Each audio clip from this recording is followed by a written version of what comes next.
And I know brain, I know skull, I know eye, I know sign. I don't know, that's what I called it. I don't know noodle finger. I don't know what I'm supposed to call this. I call it noodly fingers.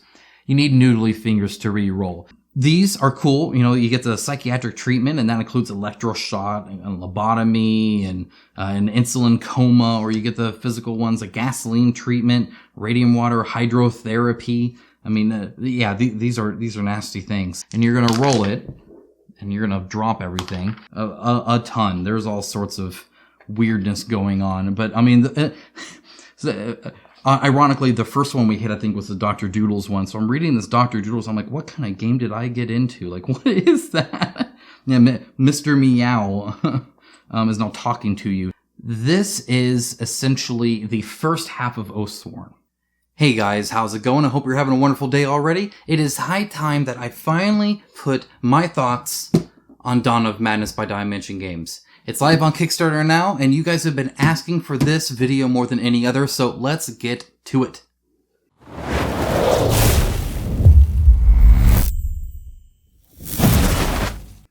Alright, now before we begin, I just want to be totally transparent and clear here. This is a prototype, but it's unlike any prototype I've gotten before in that it is incomplete. I don't know how much is because they just didn't send it to me because there were some issues in what they sent me, and they were supposed to send me things and I didn't get them and I got another shipment in, and I don't know how much of it is just in development. It's probably a mix between both, but that definitely paints a different picture of this game than it should be. And as such, I'm not even going to be titling this really as a review, as I'm not reviewing the game that you will get when you back this Kickstarter. So it is different. And I'm not saying that as a negative or anything like that. What I'm saying is I'm going to tell you where the game's at, where the game's headed, where I think the game could be headed, or what its potential is, and then just kind of leave you to kind of decide for yourself what you think of the game. So without further ado, without all that hubbub, let's get to it. Again, I'll be talking about this very openly throughout the whole process, so don't worry if you didn't catch all that. Alright, and real quick, before we get to the review or my thoughts or whatever it is we're calling this thing right now, I do want to let you know that I am going to be giving away a copy of Dawn of Madness. Diemension Games is so gracious that they've offered to actually sponsor a Otherworld Pledge tier giveaway. So if you want to win that, that's the one with all of the miniatures and all the fancy doodads that comes with that, then be sure to subscribe to the channel so that you can see the video that you need to comment on to actually enter in for the giveaway. That'll be next week. So right now, just while I'm busy yabbing, go ahead and subscribe, click the bell icon so YouTube actually shows you what it is, because it's going to be a quick turnaround, because I want to do the giveaway before the campaign ends. So we just got a few days here to fit this in, so you're going to want to be on top of things. Alright guys, let's get to it.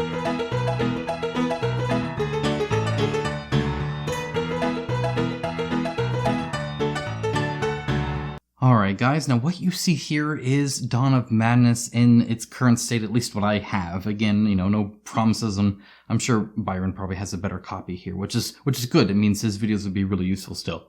I want to start actually not on all of this, but on this. Now, normally I don't actually talk a lot about rulebooks unless there's something really worth talking about in a positive way, mainly because a lot of times this is an internal document when you're just kind of playtesting, and it can just, you know, be whatever it is, right? Normally you just teach the playtesters yourself verbally, and you don't really have to have a rule book handy. So I did this with the Great Wall. I'm going to do this here as well. One of the things I like about it is the page layout here. So if you just look here, what'll happen is you're reading this, and as you're reading it, it'll show you what they're talking about. So for instance, when reading this domain section here, which when I was first reading it was actually really confusing. Like if I just had the words here, I would not have been able to make sense of this. It's just really, really confusing how it's worded. I'm sure it could be worded better, because it's actually quite simple. You have the 5 sentience icons, which are just colors, they're senses, whatever.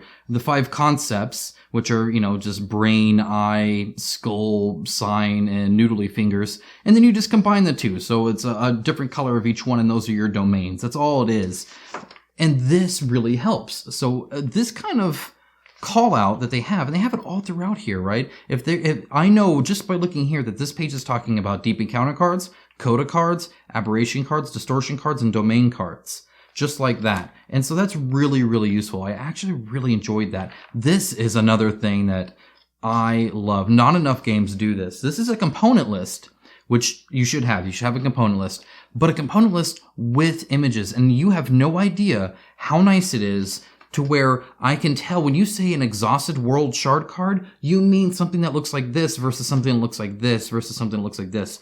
When they start looking kind of similar, or I just don't know, when they all have different names, whether it's world shard cards or memory cards or resistance cards or malformation cards or confrontation cards or aberration and distortion cards or final boss cards or whatever, it's nice to be able to actually see it. This is invaluable when I'm learning. I frequently turn back to this and, okay, you're talking about this, that's this right here, that's what I need this, or, oh, that's what this is, the physical treatment cards and the psychiatric treatment cards. I'm glad I know that now, because those seemed kind of random, or whatever. It's really, really nice. Or here, the fact that the 16-sided die is the 12-sided other world die and the 16-sided other world die. So these are the other world die. Yeah, you can see. So, really, really nice. So I like the layout. I like the component list here is great.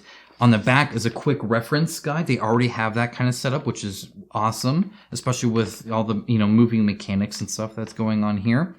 And this is, I think, of limited value, but it's still useful and it's there. And then over here, we have, look at that, an index. An index. What a concept. So out of 39 pages, you still get an index. Now, this is not complete. For instance, you won't find world shard cards or whatever it is I just mentioned, right? There's just a wanderer here. Not complete at all, but it's here. So a chapter is mentioned on page 5, 25, and 34, and a realm encounters on 20 and 27. That sort of stuff is great. So I really liked seeing all that. Is it long? Yes. Does it need to be reworked in some of the wording? Yes. But the fundamentals are here, and you can tell that they are already using this as a working document, hence the index and stuff like that. So really, really did enjoy that. Now, there is one thing I did want to continue to bring up here, though, and that's, again, just kind of the layout here. So you're reading this, right? And you're kind of going through there, and as you can tell, there's some images, but then some pages, there's quite a bit of text, too. And you're reading, you're on page 15, you're on page 17. Look at all this text, right? You're reading about key concepts on page 17 here, and you're continuing to go, and you're on page 23 now, and you're still reading, and you realize you don't even know how to play the game yet. You know bits and pieces, but you don't know how the game structure is. You don't know what it is you're actually doing. It's because it's on page 26. On page 26, maybe 25 here. I have page 26 noted, so let's go there. Page 25 says finally playing a chapter, right? And you actually get to learn the refresh pages and all that. So it's not until you're on page 25 or 26 that you actually learn how to play the game. That's some crazy bananas here. Some people might like that, where they get a whole bunch of like deep dive stuff into here, so I know how, the domains work before I know how what phases are in the game. I prefer this high level stuff first. I prefer to learn about the event phase, the action phase, what my actions are, and then while you're talking about those actions, break down this other stuff. I would actually like this more piecemealed throughout that. My preference there, maybe I'm crazy, but I just thought it was funny. Page 26, you actually learn how to play the game. Kind of funny. Now, there's an obvious thing here, and that is the theme. Whether it's the cards, or whether, it's just the cover of the freaking storybook here, or the minis, or, just the art on the cards, or even your dashboards and the flip side here. And this is a very, very thematic game. And I mean extremely thematic. Everything you're doing here is just oozing lore and theme and oozing. I can't even say the word right now. Probably a really good word for this game. Oozing. It's oozing theme. And so it just, from the art style, which I like more than Deep Madness, by the way. I think it's a little bit more refined and noticeable what it is you're looking at. But still like crazy. Like, I love this withered card. Like, that's just cool. These are just your status ailments, right? And it's just the stuff that you're dealing with here. Everything is thematic. Probably the least thematic thing in my mind, the thing that doesn't work so much, is the game board. And I know they've already redone it once. But it just, I don't know. I think, the world shards, especially considering them shards, doesn't go well with this chair background, even if you're strapped in there or whatever it might be.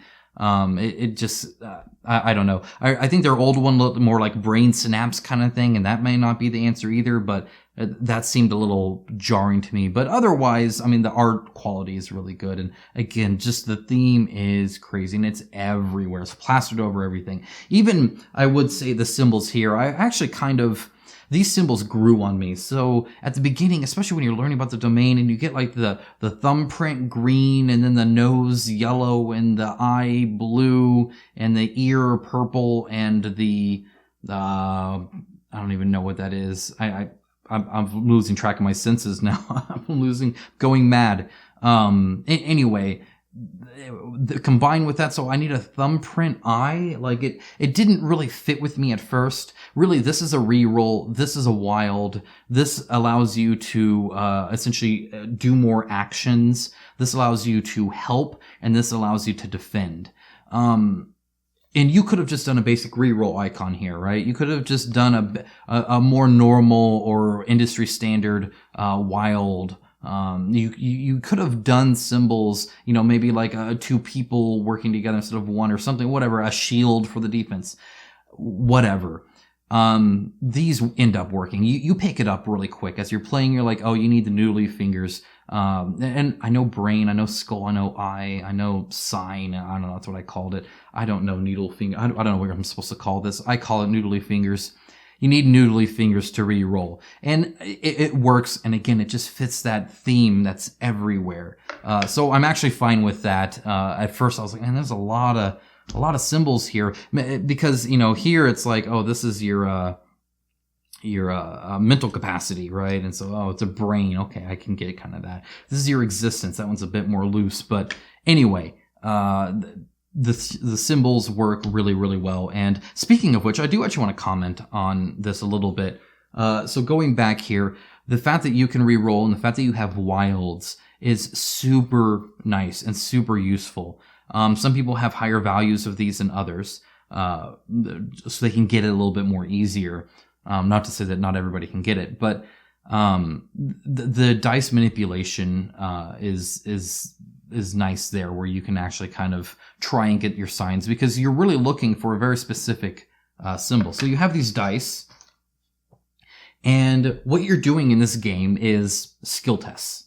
More on that later. But so you're going to be rolling, and it's going to say like, oh, you need to get a blue brain. So you need to get this blue brain. So you're going to be rolling however many blue you can, up to 3. Let's say you got 2, and you're going to roll it, and you're going to drop everything, and you're going to try and get a brain. I didn't get a brain. I did get a wild though. So, there you go.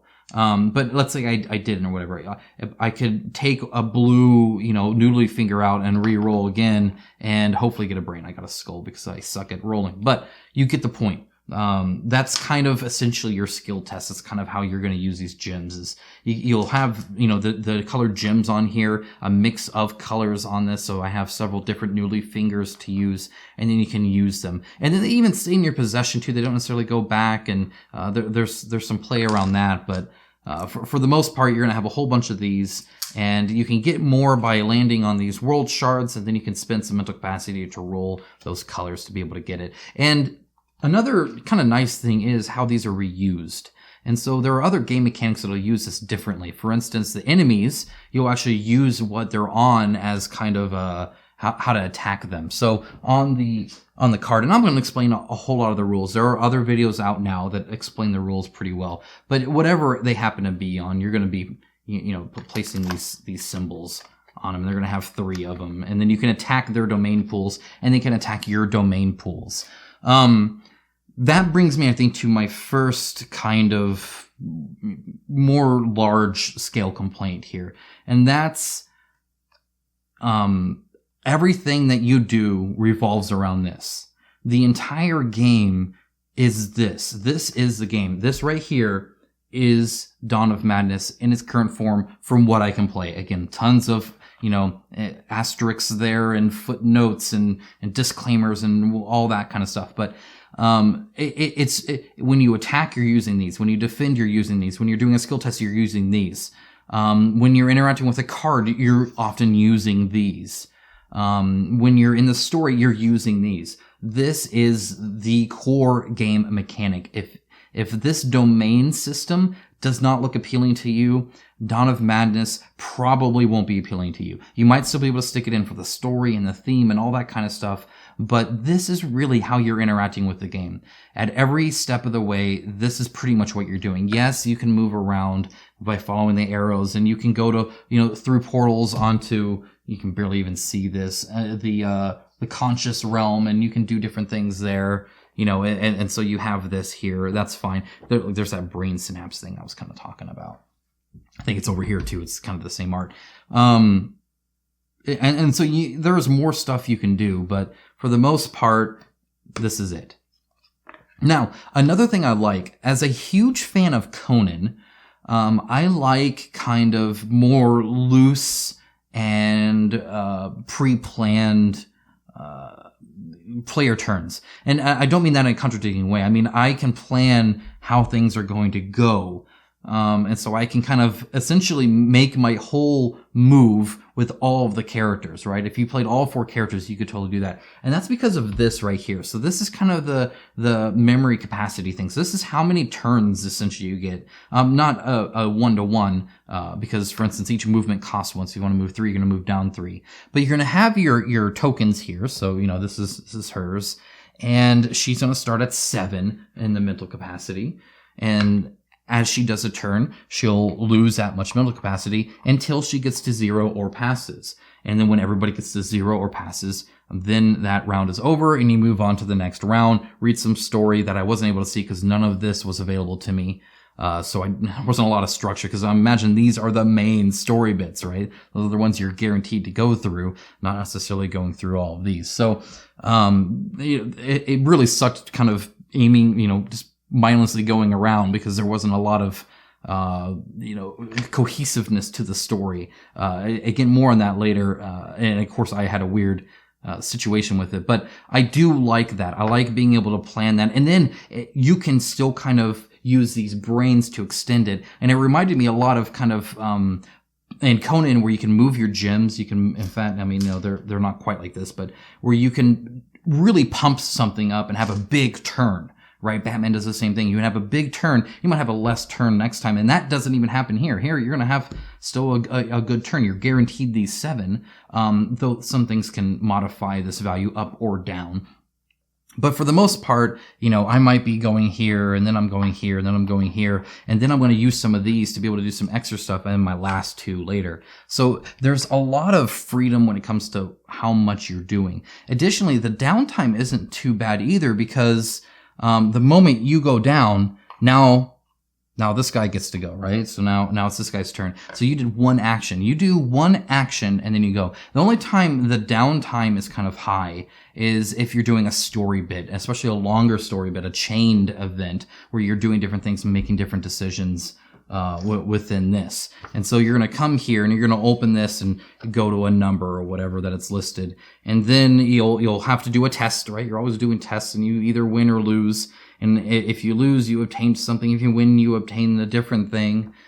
These probably lead to different endings or start going there. But some will make you actually go to a different section. And so it's like, oh, then you get to read that, or then you get to do this, or whatever. You're placing more tokens down, or something happens, right? Here you can either try to trick the thing. See, I'm not even spoiling it. That's what it says. Or you can try to hide. And if you try to hide, you gain 2 luck domains and your choice of sentience colors. Again, there's a lot of symbology and words that it's a color. And then go to 68. So then you have to go to 68 and here's 68. So now you're reading this and then you might go somewhere else. And then eventually you're going to go to this kind of arrow thing where you return back to the game.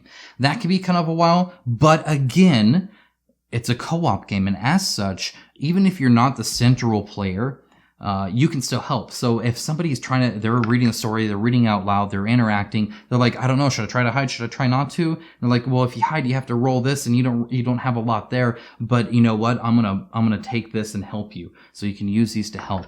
To help, you have these domain cards here.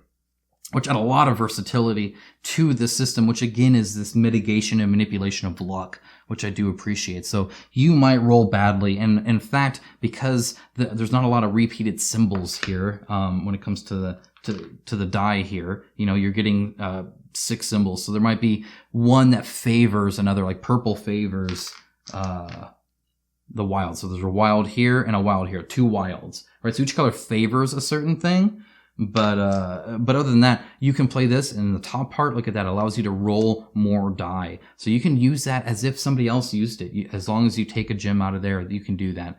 Or if you have a certain symbols, again, everything revolves around this. You can do kind of special things. This is what a normal card does. Play this card to choose a character to lose 2 health. That doesn't seem nice. Play the card at any time to reroll any number of sentience dice a wanderer just rolled. Or while keeping this card, you restore 1 extra red brain during the reference phase. So, it's just that there's different stuff that you can do with that, and you can have these and play these so the downtime is actually not too bad, which again I really, really like. Now, one of the things I did note, and this is both a pro and a con. Again, I had a very different experience with this because I didn't have this core cohesive story. And in fact, I didn't have a lot of the story, and what I did have was mismatched. I guess let me explain that first before I talk more about this. So, for instance, one of the cool things is if you get in with a manipulated version of the main character, they're probably going to force something on you. So they have 3 different levels and then 3 different cards on those levels, and they do different things. But let's say you met her, and it'll say what to do. And normally it'll say, hey, you're going to take some damage or do something like that. It'll tell you kind of how to target, and then it'll tell you to go to the story section. The story section is special for them. And it's kind of fascinating because we got one, it was for the Queen of Madness. Again, more on that in a second. And she was forcing a vision on you, and then you were questioning her, and then she's like, let me show you kind of stuff. And it's all this really freaky, weird stuff. And more on that in a second too. But that kind of interaction is really cool. Now, it was broken for me because actually these aren't tied correctly. In fact, out of these cards, the first one we didn't even have. We also didn't have the second one. I forget which one it was, but this was one of them we had. And so we had to flip to that one, but it led to a one for the Queen of Madness. And so we're reading the story and this seems like a Queen of Madness experience, not this. So we were just kind of confused for the most part, and it didn't really land. It didn't really stick how it should have. And that kind of happened constantly here. Whether it was these not leading here, whether it was, I'm just starting to play the game and I'm like, okay, we're at 10. I look at, okay, so I have to read 10. 10's the first one. I open this up and look at that. Starts at 11. Well, okay. So I'm looking maybe it's out of order. No, it's not out of order. And so I'm looking, I'm trying to figure it out. And then, I have these cards, from the inner offering. Again, I'll talk about that in a second. And, but I don't know how to do it. So I get the rule book. Right, I get this nice thick rule book. The rule book says it explains it in your story. Well, I only have this story book for one, so the other characters I don't have the tokens for or anything like that. I only have it for her, but I have her cards, but no explanation for there. So I had to contact Byron, and he explained it. Hey, here's how hers work, and that was great, and we did that. And these are actually kind of interesting, but it just happened constantly, where it's every step of the way. For instance, you can have some of their spaces as well, but I don't have any of their storybooks, so you can't really interact with that. So we only had her. So any of their cards were kind of useless in this scenario because we couldn't really do anything there. Between the kind of non-structured story and the constant confusion and missing pieces there, and not knowing exactly how all of the kind of stuff works, it ended up being a bit of a drag when playing it. It just was really confusing and not what we were hoping for. Obviously, I was really excited to play this and be oh, it's really heavy in the story. Well, not in the version I got, sadly. Okay, so with that, all that said, I'm trying to remember where I was here. Oh, well, one thing I wanted to note is with the story here, one of the things I actually like, and I haven't read I've only read what it's pointing me to. So I don't know what 10 is or what 100 is or what's going on there. I imagine 100, something crazy is happening. So I don't have the overall story, but I do have all these little mini stories. And they are kind of like, it almost feels like episodes of like the Twilight Zone or something like that. They're not all necessarily related. I mean, they are, but they aren't.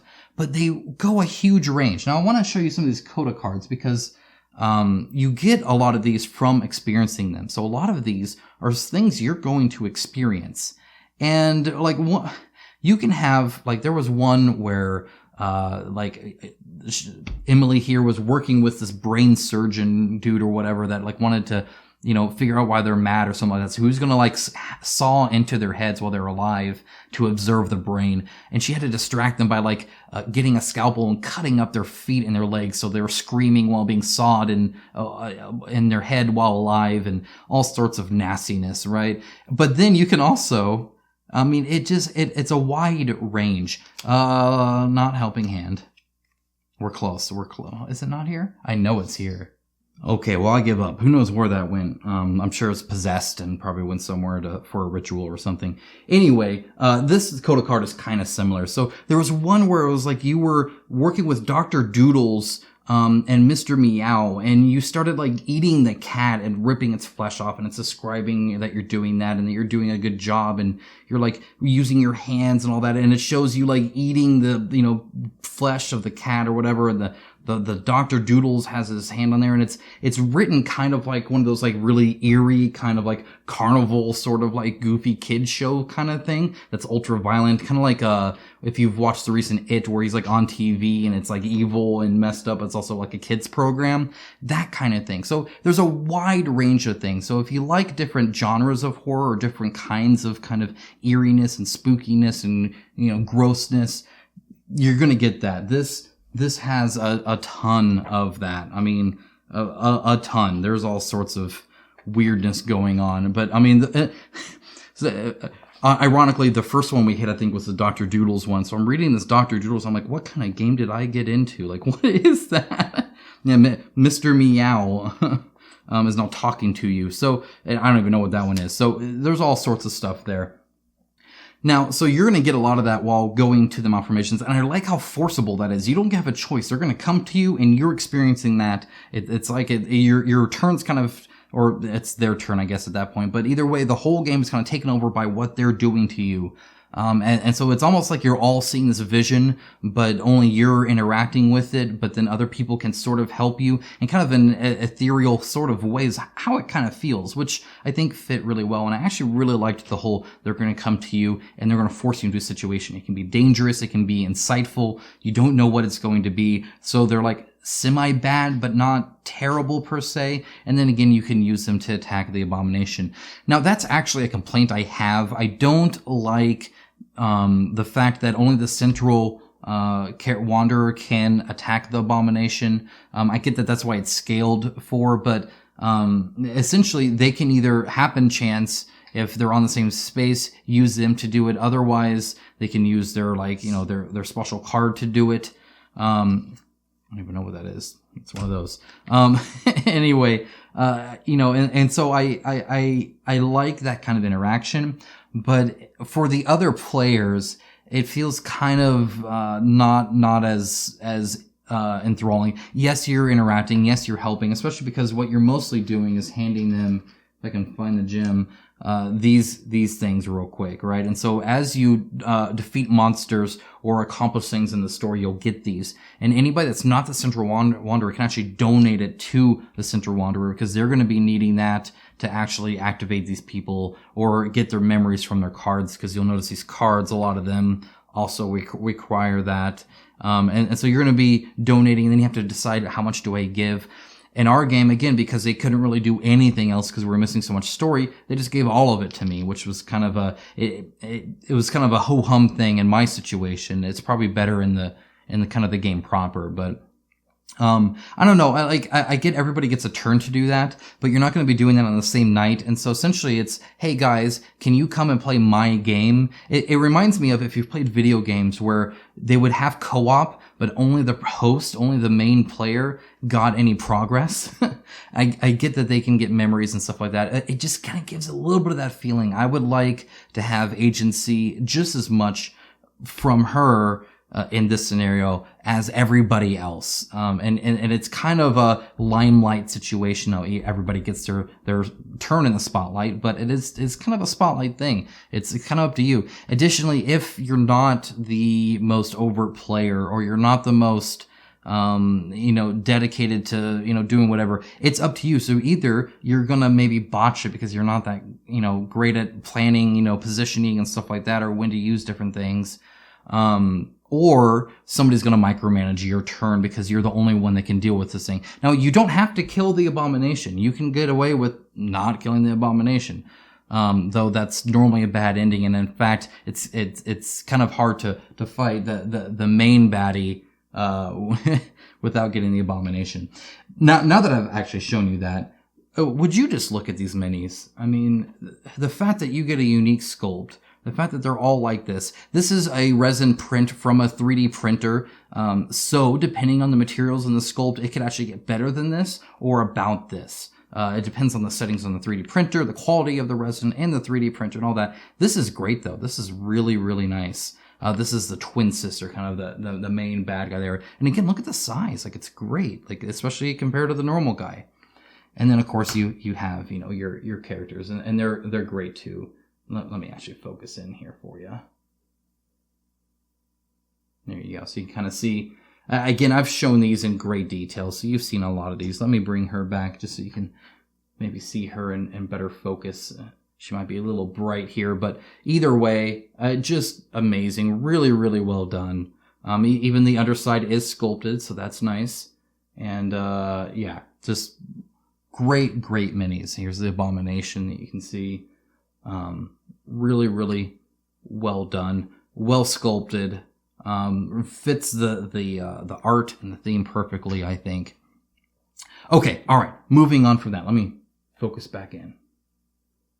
There you are. Okay, so these are cool. You get the psychiatric treatment, and that includes electroshock and lobotomy and an insulin coma, or you get the physical ones, like gasoline treatment, radium water, hydrotherapy. I mean, yeah, these are nasty things. But they're actually not. Like, they're kind of nice for you to have and give. And that's part of her inner offering. And again, everybody has different inner offerings. So he has nursery rhyme and bullet. She's the only one that has it working. I can't say anything about the other ones, but I do like the whole, I bring this to the table, especially when there's more people to have in your party than you can actually play the game with. So those stretch goals or expansion characters are good in my book, because I think that'll add a lot, especially because they add a whole story. Okay, so with this map, I talked a little bit about the art, but even kind of the movement just seems, again, the type of game that I typically like. I have rooms, or, I'm big on having things to scale kind of thing, and this is very much not. Now, ironically, when I talked against Hour of Need's, city map, it's because I hated the fact that it was a whole city, and you move into different sections, but you're like a giant there. And whereas this is what I would prefer them do, if you have different areas, to have different areas. Now, ideally, you could actually have, a whole different game boards, maybe with different sections or something like that. I don't know, but even this, right? And this is kind of where, I am kind of bummed about it. So here we have a Lockwood Asylum, and you have different areas, like the reception, the common area, the supply room, the courtyard, the surgery room, elevator, north wing, medical ward, treatment center, the Western Asylum, a family home, bottom floor, living room, and laundry room. They're just circles on sort of a square, I guess. Even if the square was more of an actual building layout, I would have been happier with it. Just give me something where this seems to be an actual physical place. And I get, maybe it's the whole brainwave thing. I don't know. It's just saying I'm going to go to the courtyard. And in fact, you don't even move anything here. You're just measuring distance from the portal. So here's your portal. If you're having to go to the courtyard, there's a little token there. Well, that just means you move 1, 2, 3. So that's 3 mental capacity that you have to spend to actually get there. That's actually all it is. You don't really move there. And so then, same with here, like, you're kind of moving from area to area, but not once did I feel like I'm actually moving to a different world shard. I don't feel like I'm moving through them. I don't know if the game mechanic could be put to that, to where like you're affected by the shards you touch. Maybe that would sell it more, but for me, it just seems like arbitrary, like these, when I'm not interacting with them, when I'm just moving through them, they could have been black and white squares on a chessboard. Like I don't think I'm moving through here. And in fact, the only reason I'd want to avoid that is if, there's like an enemy there or something like that, in which case maybe I'll go around this way instead of this way. But for the most part, that theme, I think, is where it kind of breaks down for me. I'm not a huge fan of the game board. It's just not immersive enough for me, if that makes sense. A lot of people have a lot better theater of mind than me. I do not play D&D. That's one of the reasons why. I like structure, and I like it all kind of perfect fit for the scenario. And really here, all you have is kind of the card art, which is gorgeous, by the way. But anyway, that was not a big fan of that. Okay, now one thing I wanted to point out, because I've talked a little bit about how, you're just doing the skill tests. I did want to point out some of the more exciting things. So like here is rage, or a frenzy rage. And what I mean by that is each of the enemies, actually there's 3 different ones. So this is the vivisection enemies. I don't even have their minis, but I have their cards now, so, whatever. So there's the Flare, the Prolapse, and the Viscera. You pick which one you're going to be against, and we're going to be against vivisection. That's fine. And then depending on how you do, if you're fighting him this time, you're going to be fighting him next time, and he might have some of the stuff that he was doing. And so you have, these cards where they're, doing different things. But even if you're not using those cards yet, just having this is kind of interesting. So, for instance, this guy has a passive saying, when a Wanderer activates envenomed cards, which are these, inflict 1 green damage to the Wanderer for each envenomed card he or she has. Well, how do you activate an envenomed card? You look at the envenomed card. When you are inflicted by 1 red damage, you roll 1 less red die. Okay, sure, whatever. But it ties into here. If Frenzy is in a space with a green sentience, so in other words, if he's in a space like this, it has a green sentience. If he's in a space like this, that's not going to actually happen. So what happens if he's in one? Well, he expends 2 mental capacity, and then each Wanderer in a space with a green sentience gains envenomed, limit once per round. So if you happen to be on the spot and he happened to be on the spot, bam, you got that. And that can happen multiple times. But if he's not, you're going to keep going down. Or if it's already happened, because it will only happen once around, you go down. No Wanderers in the same space, or Wanderers in the same space. Let's see if there's none. You expend 2 mental energy to move up to 1 plus X spaces towards the nearest Wanderer. X is equal to the number of envenomed cards the target Wanderer has. So he's going to move towards whoever has, a lot of envenomed cards. He can really start clearing the board. And then finally, when he does get to you, because he will, because of the first 2, you expend 2 mental capacity to inflict 2 purple ears and 1 blue eye damage to the Wanderer in the same space. Then the target Wanderer activates all of his envenomed cards. So not only do you get attacked, but then you activate all of these. And if you have multiple, he got to you quicker. Plus you activate them, which means you take more damage there. I like that kind of interplay. That's a very nice way of doing it. It's using the game systems that are here probably to the max. That's about the most involved that I've seen when it comes to kind of the game mechanics and what you're doing. And of course, I mean, they all kind of have stuff like that, right? So again, it just kind of goes. But a lot of it's kind of the same thing. A Wanderer is on a world shard with a yellow nose sentience. Well, it's kind of the same thing as a green one mechanic wise, even if it's doing something different with it. Okay, so I liked that. In summary, my experience here, again, a broken story, which is a huge bummer, and I can't really comment on it except to say that hopefully it streamlines and gives you a bigger purpose and kind of guides you a bit more than wanderously aiming around, not being able to activate your own things or having your own inner strengths or anything like that. However, like I said, this is the game, right? This is the game. This is essentially the first half of Oathsworn. So what do I mean by that? Well, if you didn't watch my Oathsworn review, in the first half, you're on let's say this is the city map. Okay, so you're on the city map and you take your character and you're like, oh, I'm going to go to number 26, whatever, right? 26 is just a number. It has a name, but otherwise it kind of doesn't mean anything if you're just moving through it, only if you visit it. Well, that's what we're doing. We're visiting number 26 in Oathsworn, or in Dawn of Manus in Static Dreaming, okay? And then we're going to have some story bit because we're interacting with it. So you get your storybook and you read, you go to the page and whatever the story is. And the story will say, oh, you need to make this test and this decision. Well, you make the test and you make the decision. And then you maybe make another test or another decision, and then maybe another test, another decision, so on and so forth. You're getting tokens, things are happening. Maybe you're gaining a card. Maybe you're gaining more of these tokens. Maybe you're gaining damage. Whatever happens there. Again, exact same as Oathsworn there.